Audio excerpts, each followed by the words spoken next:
So welcome to another town hall meeting. This is the last meeting for this year of formation, from last fall to now this spring. So it's been a beautiful opportunity to look at the sacraments and how they bring us out in faith and hope in our world today, as well as how we are formed in our church community and are able to then reach out from there. So this time, this last one is going to be on holy orders officially within our sacramental system. We're looking at specifically what does it mean to be in a vocation that gets us there, whether to holy orders as a priest, whether to married life, whether to single life, whether to, as we said earlier, to be a kindergarten teacher. As there's some vocation in there to be able to take on our life career, our life search in working through that. So again, thank you for being here. And I was trying to find a good prayer, and somehow, I don't know, maybe it's just me, but I always end up with St. Francis. So we're going to be an instrument of that peace and instruments of God's grace as we move through this time together. So Lord, make me an instrument of your peace. Where there is hatred, let me sow love. Where there is injury, pardon. Where there is doubt, faith. Where there is despair, hope. Where there is darkness, light. Where there is sadness, joy. O divine Master, grant that I may not so much seek to be consoled as to console, to be understood as to understand, to be loved as to love. For it is in giving that we receive, it is in pardoning that we are pardoned, and it is in dying that we are born to eternal life. Amen. So we have a great lineup of people, and we are all lined up here. So Tony, who are we? Right. Thanks, Father Tom. I should say we're at the Cassandra Voss Center here at St. Norbert College. We're being welcomed by the interim director of the Cassandra Voss Center, Bridget Burke-Ravisa. She's also a professor of theology and religious studies, really distinguished professor here, well-liked, and her classes are really, really popular. To my left as well, we have Dr. Paul Waddell. Paul is a professor emeritus here at St. Norbert College. He's retired a couple of years ago now. He was a professor of theology and religious studies as well, and has written extensively on vocations. And to my right is my old friend, and I mentioned old, but Deacon Steve Meyer. Steve is the Chief Strategy Officer at the Karma Group downtown, and he's also a deacon at his parish, St. Elizabeth Ann Seton Parish. So thanks for everybody for being with us today for this conversation on vocations. Which is a great parish. I was just there this morning having a funeral. So you're home. So you've all written and spoken, presented extensively on vocations, vocational calling. You've written articles, books, etc. How do you start? I mean, as we start, how do you define vocation and vocational calling for people to really understand that?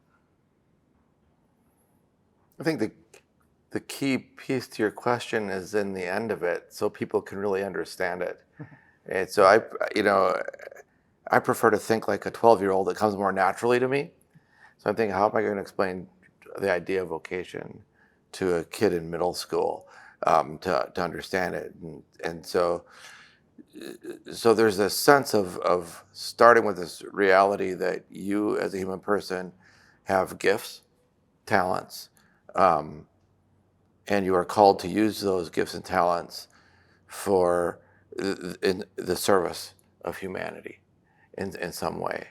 And so your first encounter with vocation is one of discernment, of where do my gifts and talents and the passions I have align with the needs of the world. And that's something that usually, anyone beyond the age of 12 or 13 can start to get their head around. So it's a good place to begin that conversation. So it begins with our life reality of who we are and what we've been born into, right? That's been my experience. Sure. In all of my vocations, I don't think you necessarily have one, right? Because here I am, a deacon, married, father, author, and I think it starts with your sense of identity. Right? You have to know who you are before you can really know or sense where you're called. think for myself, Tony, my whole understanding of vocation has really changed over the years. Where initially growing up, I had the idea that our fundamental vocation is to like a call to a particular state of life, such as marriage or priesthood or religious life. Now I see vocation really is at the heart of what it means to be human, so that to be human is to be called. And as Steve was saying, there's many different callings in our life. I think our most basic call is who is the person that God created us to be. I mean, that so often when we think about discerning vocation, we focus on the question, well, what should I do? What should my future look like? But I think our basic vocation is to bring into being, you know, the unique image of God that we are. And the other thing I think is that we tend to think of vocation so much as like what's down the road. Where I'm increasingly fascinated by what I would call like would describe as the everyday callings of our life. The calling to be present to one another, the calling to be attentive to one another, the call to be kind, the call to be compassionate. So I think what that does is it shows that vocation is really woven into the fabric of human life, that it's not just something that is related to a career or to a profession, but it's really what it means to be human and to become human.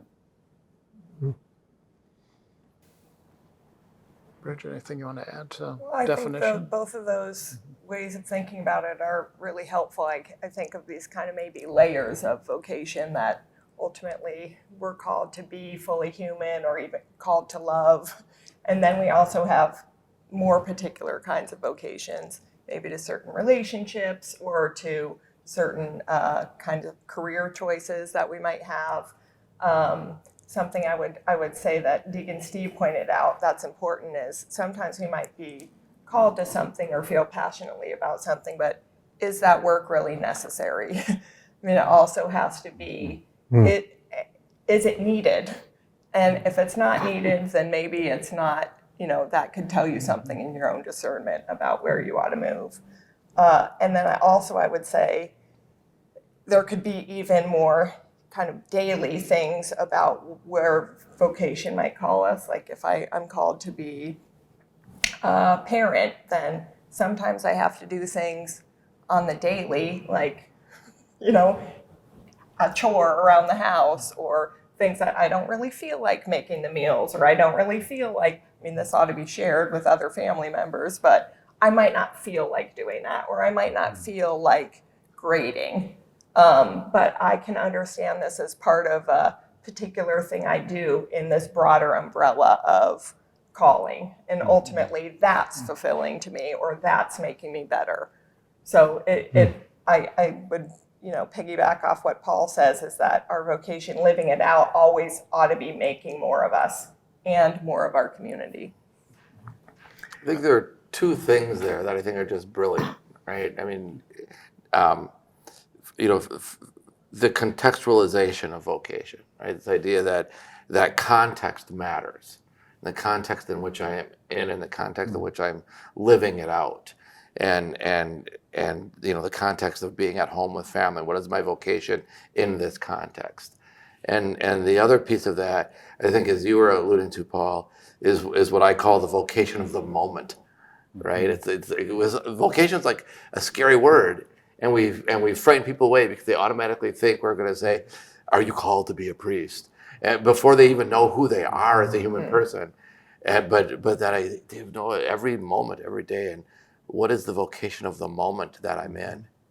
And I think where that is really important is that if we focus so much on how am I called in the future, if someone's at the point of their life that they don't know, they can think, well, I have no vocation.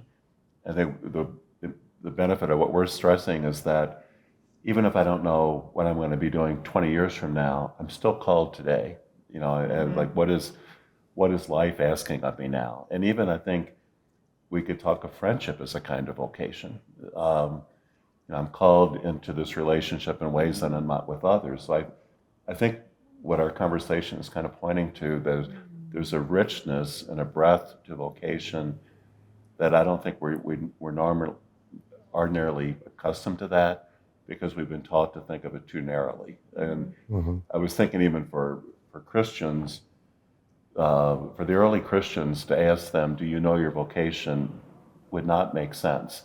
Because for them, as soon as you're baptized, as a Christian, you have the fundamental vocation, the call to discipleship that comes with baptism. You don't have to search for that. So I think there's vocation has much more power and relevance to it than maybe we customarily think. I think there's a bit of a fallacy out there. Maybe it comes out in some people's story, but I question that once in a while. But it's not an instantaneous boom. Okay, I'm becoming a priest. I'm going to get married tomorrow. We know that it unfolds. It's a process. It's a movement from the moment of that vocation that leads me to maybe just another step forward, and maybe another day. And when I started in the seminary process, it was definitely sometimes daily and definitely a yearly. Am I going to go on again? Am I going to go for another year? And that was to me, it was a wonderful spiritual formation and a spiritual directing of how do I take all those moments that maybe I've been affirmed in, and does that make sense to put all those together on a longer term path?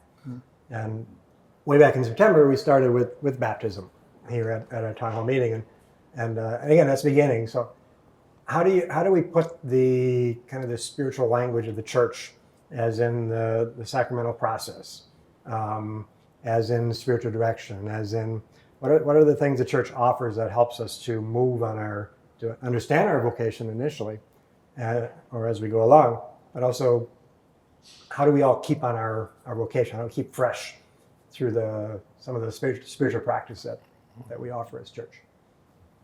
Any thoughts? I think that's really an important question, because even if you're passionate about your vocation when you start, there can be times when you feel like this is really hard. I mean, I think we can think that as soon as we know our vocation, the hard work is over. And I used to tell students that's when it begins, as you begin to live into a calling. And there's seasons on the vocational journey, as you were alluding to, Tom. That's part of my marriage homily. Oh, it's just beginning. You the work begins now. I need to come hear that homily. But I think it's so important, and this is why I think having supportive friends, people we can turn to, like companions on the journey, because I think it's any calling at some point is going to be too hard to navigate it all by ourselves. And so I think the need for a community of support is so important. Right. Yeah. Go ahead. Well, it goes back to what you were saying about friends. I would think of the church as a community of friends trying to live out discipleship together, and you can help each other along the way, and then whatever the distinctive paths that your group of friends might be living out. And I like that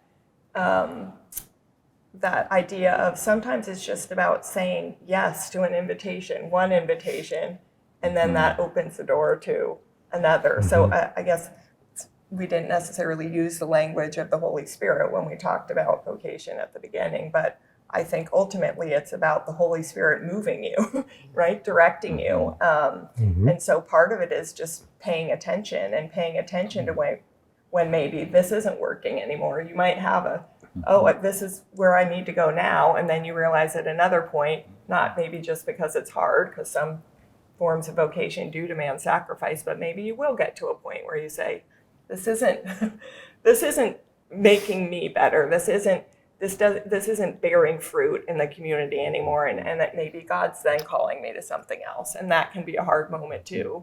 But it's not just, as you're saying, it's not just I decide to do this and then it's done. Right? It's always something that's ongoing. I think one of the critical components of friendship in vocation or faith companionship in a parish context of vocation is something you're extraordinary at, Tony, and that's calling each other out. I mean, it's recognizing the giftedness of your friend and helping them identify where that's needed in the world and how they can live that out. So the friendship isn't always just as as a consumer of the friendship, it's the contributor into helping others find their path. So I want to dig more into that. Like, so in churchy language, we call it discernment, right? So how do you help somebody in friendship to discern, to figure out what their giftedness is, what they're called to, what vocation, what direction they should be going in? How do we do that? You two have done that with so many young adults here at St. Norbert College. You've done that with your own family of 3 boys who are now all young adults, and probably walked with them, right? So, like, how have you helped people, or how can we help people to discern vocation? I love the way, Tony, like that you're using the language of we, because I think what it's pointing to that vocations are personal, but they're not private, and they're relational, and they're too important to try to figure out all by ourselves. So I think it's really important to have people in our lives that we trust, that we know have our best interests at heart, and who will be honest with us, because sometimes other people know us better than we know ourselves, or they can see things in us that we don't recognize. So one, I think, important aspect of discernment is, what do people affirm in you? What gifts do they see in you? What possibilities? Because I think and what do people ask of you? I think sometimes our callings are not so much things that we discover, but it's what is summoned out of us in response to another person's invitation. And I think that kind of changes it, because so often we think, well, it's this tremendous pressure to figure out what is it that I really want. And sometimes we don't discover that until we're asked to do something and we say yes to it. I mean, there have been moments in my life, it's like, how did I get here? Yeah. Right? All of a sudden, this one said, why don't you go to this? And all of a sudden, it's like, how did I get here?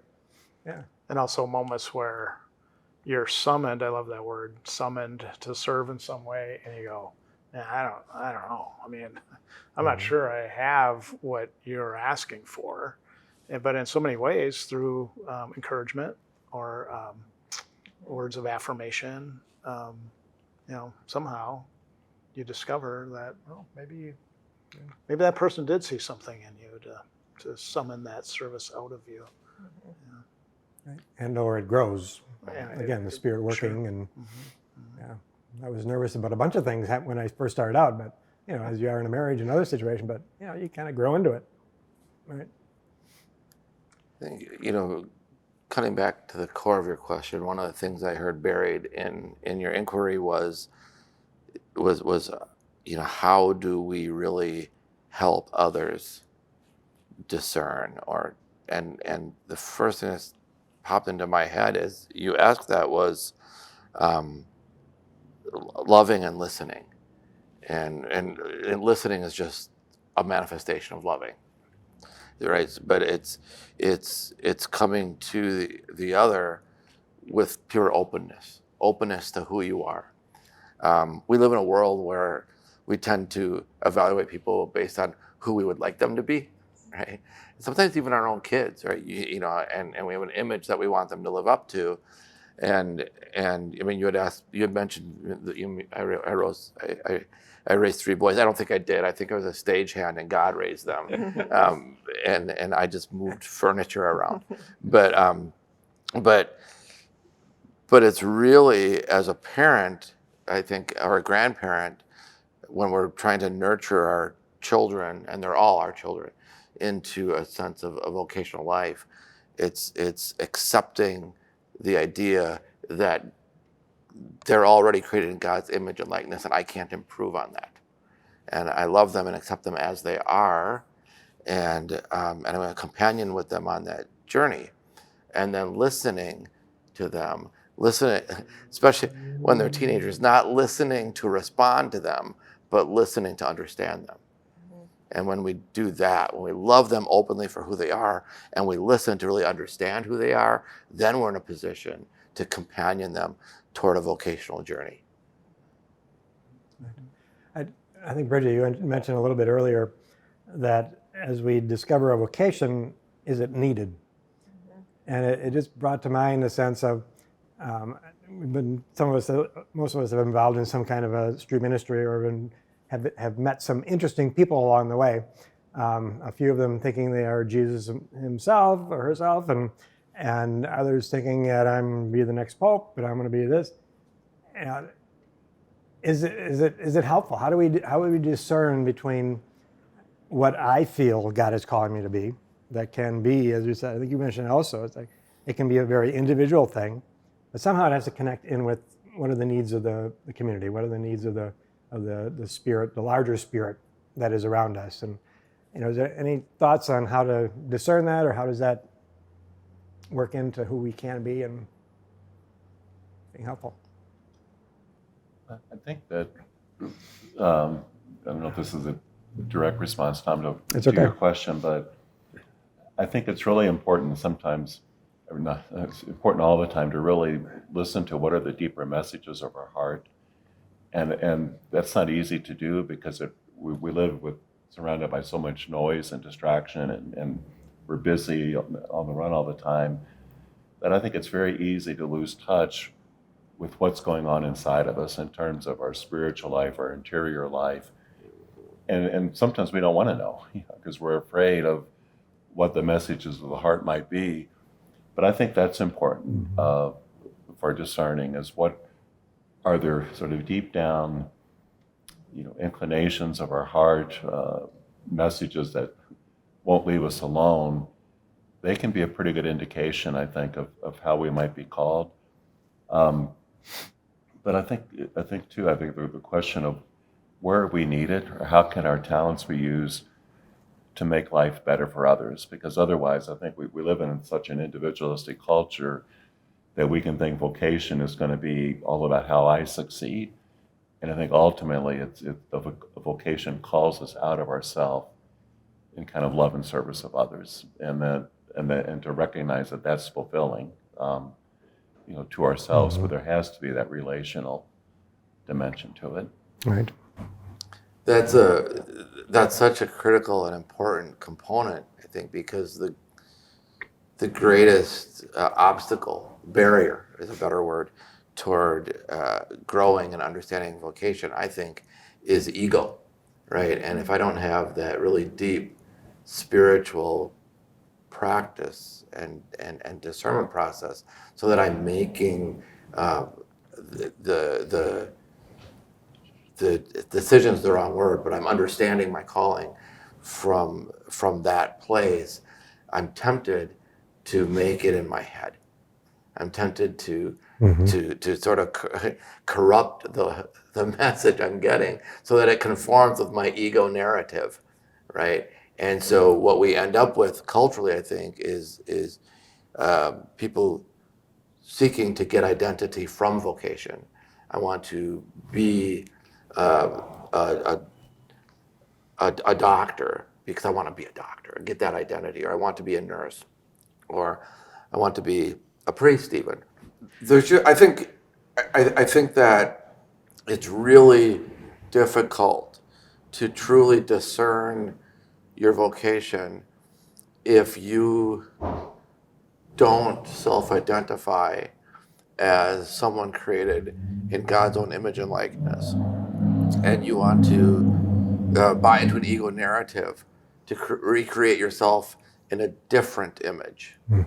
And then you seek a vocation that validates that, right? And then you end up being in your mid-40s or 50 years old thinking, I'm not happy, you're just not. So this idea of really understanding who you are as a person created in God's image, and the giftedness that you've been given to express into the world, and then bring that to your journey toward vocation. Right.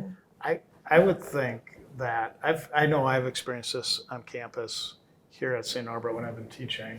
When you mentioned ego and self-identity, like you must have had Paul and Bridget, students in class who they want to do something in a particular career, and you think to yourself, I don't know, I don't think so, because of just the gifts that they bring, the gifts that they have don't match that. I had that in ministry formation, it seemed a lot at the diocese, where somebody wanted to be something or do something in the church. It's like, I'm not exactly sure that their gifts or talents match that. So when somebody has that, maybe, I don't know, I don't want to call it false sense of identity, but maybe it is, but just an elevated sense of giftedness in some area that they really don't have, and they want to pursue that, and you almost see certain failure. How do you deal with that when they're talking about young adults in their late teens, early 20s? Well, I think to me, if we talked about friendship earlier, and I think, the heart of friendship is you want another person's good. You want what's best for somebody. And so it doesn't help them. I think if a student comes and tells me, I want to be something, and I think, it's wildly unrealistic, I think what to love our neighbor at that point means to engage them in a conversation in a way that's really, I think, sensitive and understanding, but to talk to, maybe to say, well, I don't know, what do you think about this? Because, sometimes the only way we will find out if something isn't our calling is we try it and we learn the hard way. But I think it is a lack of love to, if we really feel somebody's going to go down the wrong path and just say nothing about it. It reminds me of, like, if a friend tells me they're going to marry somebody and I think this is really a bad idea, not to say anything at that point is a failure of friendship. And so I think there's a kind of compassionate honesty, Tony, that's important there. And I think it depends on the context, or, how well do you know the student, obviously. But a lot of it comes down to, I think, what was said earlier about listening. I think you can help people come to their own conclusions by asking the right questions. I think it's a real gift in life in general just to know how to ask good questions, because you're drawing on their own experiences. And so, well, how's that worked for you in the past? Have you been successful at that? Or here are other options that I might see for you that might use some of the gifts that I see in you. And what do you think about that, right? So a lot depends on the quality of the relationship or the kind of relationship and the context, obviously, how you might do that hard work of intimacy with a deep friend in a way that you do that differently with a student that you have a different kind of relationship with. But I think a lot of it really is learning how to ask the right questions, because there is confidence that they can come to certain kinds of conclusions, hopefully ultimately on their own, with a little bit more reflection that maybe they haven't been asked to do. And I think your point, Paul, about how much we're going all the time, and we're hearing all these, when I think, I need to become a doctor because that's what I have always thought I was going to do, and now I've had that narrative so long that I don't know how to think outside that box, or that's what my parents have been telling me to do, or all of these messages, I think, even about what it means to have a successful life. And so I do think it's a beauty of, a communal experience that a student ideally can have at St. Norbert is you're going to be asked to pause, to contemplate, to reflect, to ask bigger questions about who you want to be, and not just questions of ego, who am I? There's a way to think about that egotistically, or a way to think about that grounded in whose am I? Who am I? Who am I accountable to? What kind of community am I accountable to? What kind of, if I believe, if I have a faith life, what kind of God am I accountable to? I think our last big bang here, we might as well go out with a bang, right? The other night we had our GUD program, and we were walking in. It was on holy orders, and we were talking about priesthood. And a mom with a couple daughters came in, and she says, "I don't know if I want to throw this at you publicly, but my daughter's like, so why can't women, girls be priests?" And as I am in this present lifestyle, and I am supposed to be celibate, but why can't I be married? The church is asking in a certain situation that we be heterosexual when we go up and get married in the church. So there's all, they're talking again about the needs and the needs, my needs individually, but the church and institutions are also out there saying, well, these are our needs. And oftentimes there's a clash between what I feel called to do. I've met a number of women who are like, yeah, I'd like to be a priest. And I've always kind of stayed on the line of, if a woman priest appears and we're working together in a parish, I'm happy with that. But that's not my decision. I mean, there's obviously a larger sense of life out there. So how to get in your sense of balancing out, I've heard a lot of how do we discern, how do we balance out who we are, what are our needs, what are the needs out there, is what we're hoping for in our life, is it helpful for the world out there? Is there a time to push a little bit against what's happening? Is there a time, how do you live with that? How do we live with that as church and individuals? What? Did you want to Go go first? Who wants that one? No, I appreciate you bringing it up, Tom. I think with that example of a woman who generally feels called to the priesthood but is not able to be ordained now, I think of that as a frustrated vocation story. And I think we have to take those very seriously. Because if someone generally comes to believe or to discern that this is their calling and that God is calling them to do that, and they say, this is who I am, I want to offer myself in this ministry to the church, these are my gifts, these have been affirmed, and not to make that possible, I think is a serious moral question, because you're dealing with a person's very sense of being.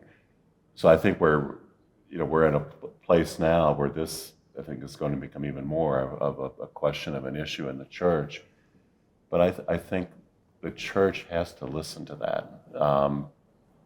And the reason I say that, I mean, even in societies that close the door to people on the basis of race or gender or whatever, and they say, I really feel called to do this, and they're told right from the get-go, you can't do it, the door will never open.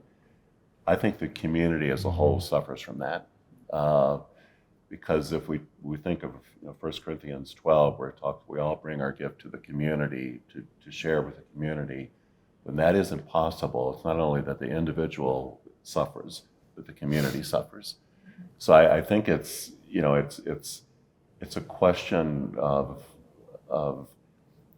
I think that the church as a community of faith really has to listen to seriously. It can't just say, well, this is impossible, because I think it's a question of, it ties into what we were saying earlier, our understanding of God, our understanding of what it means to be created in the image and likeness of God. So I think it's a profoundly important question. And also if we believe, as the church teaches, that this whole idea of the sense of the faithful, that the Holy Spirit works through the church, through people, then it can't just be that the Spirit, is speaking through the traditions or the laws of the church, a more juridical understanding, but how is the Spirit speaking through the people of God? I mean, there's a lot we could say on it, but I really appreciate you bringing it up, because I think it gets to the heart of who are we as a church, as a people of God. Right. And there are also vocational questions. Who are we called to be as communities? We don't just act as individuals, we act as communities. And you're pointing to particular sorts of questions in the church, but there are also just broader questions of people might have abilities and desires, but they're not able to get the resources and support that they need to walk the path that might bring those things to fruition. I just, like, in light of economic injustice or racial injustice and so on.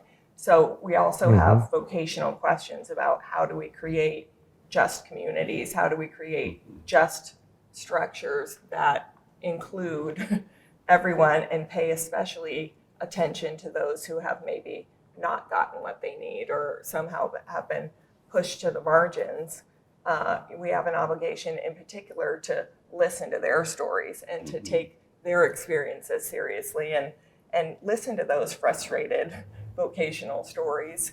And I think we're in this moment of synodality in the church that really has that in the fore. We're called to be a listening church, and we are called to listen to people who in particular might feel like there's not been a place for them or they haven't been able to use their God-given gifts in the ways that they think they should be. And justice is about right relationship and right structure. So those are also, we have individual vocational calls, and then we also have these calls about who are we called to be as church, creating just and inclusive structures and communities.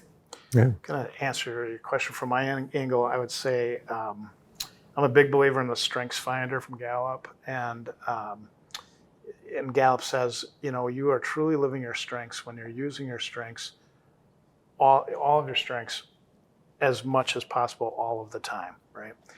And I would say that in a way, the church isn't truly living its strengths as a community when we don't and can't or whatever allow everybody to use all of their strengths all the time. I think of that for women. I think of that for married men, and others who are denied that. And so we then have people who take those strengths that they have and they go elsewhere to a different church, or they go to some other entity, corporation, organization, and use their strengths out there. Or they just go home and do nothing. Or they just Right. totally disregard it. So then all of those strengths that we could have to build this body of Christ, they get denied. So, Right. Steve, yeah. We inadvertently touched on a topic that I think is just fascinating. I'm going to walk with it for a while, and I wish we had time to unpack it more. And it's this idea of collective vocation or community vocation, right? Because we always talk about vocation in terms of the individual, which sort of advances the whole idea of individualism on some level. But the idea that we as a community or as a parish or a college or a corporation have vocation is not explored. We use words like mission. Sometimes we use words like charism, but they're not the same as vocation. You say, what is our called vocation as a community? Whether that's what a great conversation for a growing family, right? And bring your family around the table at dinner time and break that open. As a family unit, what is our vocation? What are we called to? As parents in marriage, raising children, what is our unitive vocation? Collective vocation. That's a good conversation. It is. I want to just ask one final question, if I could. We've looked at sacraments as moments of grace all year long, and we've really stressed that yes, there are the 7 sacraments, and we look at those as moments of grace. We also look at all of those small S sacraments, those moments of grace in our lives that happen each and every day, every moment of our lives. If we keep our eyes and our ears open to them, how do we recognize those moments of grace? So I guess my final question for y'all would be, like, where or how have you seen moments of grace in your vocation and vocations? What are some examples of moments of grace that you've experienced? Tony, we could be here all night. That is huge. I think Yeah. it's too many to talk about. I think in the classroom, seeing relationships built, seeing students encounter new ideas and understand themselves differently and their responsibilities to community differently.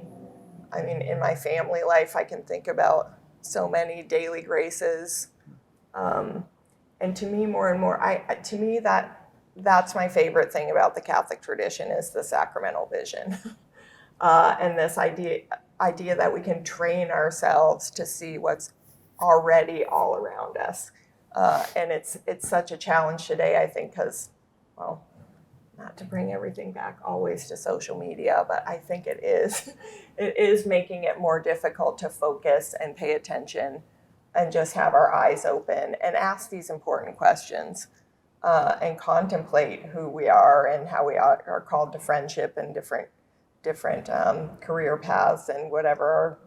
Be a single person, be a married person, be a priest, be a woman religious. But you have to have quiet. This has already been said. You have to have quiet to know that. And but we can, and this is the tradition of the saints. Look at how they learned. We can read these stories and just be inspired about what kinds of practices they did every day to train themselves to see, to train themselves to be awake to the grace that's all around us. And that's so exciting. And we can get caught up, I think, in a lot of things that probably don't matter. But to train ourselves to be awake to that. And that doesn't really answer your question, but I could go on all day about that question that you asked. Right. Right. We,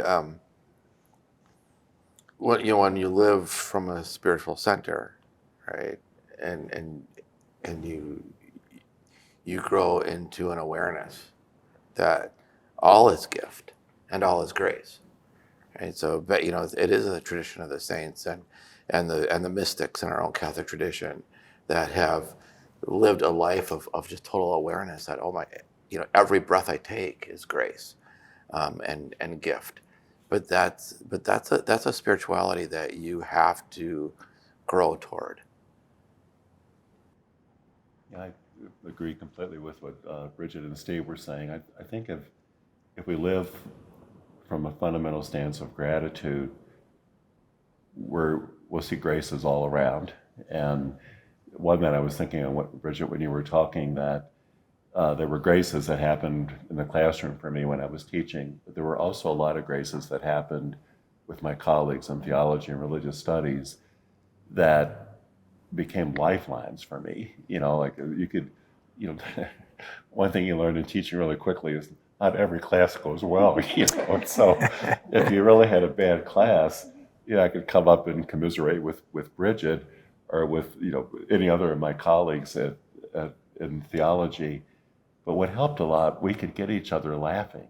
And I think, that's a call too, in a way. I mean, to find the call to help one another if they're having a gloomy, dismal day, to reconnect with some kind of joy. And I think that can happen in so many ordinary ways in our lives.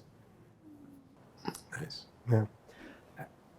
I'm going to go with the obvious here. This is a moment of grace. This has been a great opportunity to raise up great ideas, notions, and discernments. And I think listening has really come up often for us. But Steve, I'm going to go with your, we listen to understand is kind of where you started from. So it's not a listening to what I want to hear, but I really want to understand where you're at. And I think that's a true call to foster vocations, to foster a deeper sense of faith that can grow within a person and within a community. And it's asking questions and listening and trying to understand where the institutions are around us. Why are they like they are? Why is the church asking for this or that and not this that we really want or that we would hope for? But how do we understand and listen to the church and its path at this point? So I want to thank you all. It's been a beautiful opportunity the moment to listen to each other, to hear different versions of where we've come from and how did the Spirit plant us here today and where we are and who knows where we're going. So again, thank you all for being with us and sharing this moment. And where are you in your vocation? Where are you in your life at this point? Are you just beginning? Are you in the middle of things? Is there conflict? Are you at peace? Those are all things you can take with you in prayer and ask the Holy Spirit to be with you and guide you in that as well. So thank you for being with us.